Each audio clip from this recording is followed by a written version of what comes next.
Munting tahanan. Ito yung aming gagawing bahay.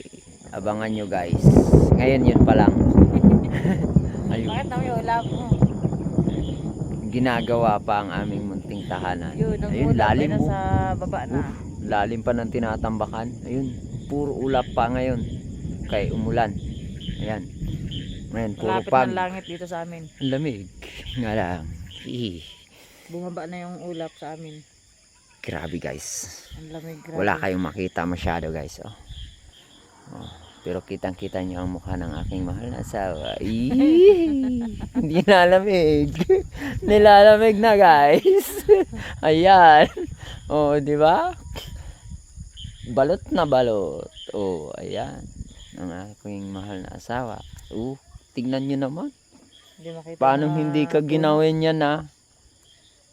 Pero sa totoo guys, andito na talaga rin yan sa amin. May pag na rin yan dito. Mismo sa tinatayuan ko. Pakita mo yung taas oh. Ayan. Oh. Halos di na makita yung mga ano. Mukha na nga lang ng asawa ko yung makikita. Yan, kitang-kita ninyo yung mukha ng asawa. Iyan. Pero dito guys, wala na talagang bundok na makikita ron. Pero puro bundok yan dyan. Kakahuyan. Pero wala na kasi gawa ng pag. Ayan. Ayan, pag na rin yan. Oh. May mga pag na rin yan oh, silalim. Pati dito sa tinatayuan ko, may pag na rin yan. Kaya mapapansin nyo, ayan o. Malabo na rin halos dito sa likod.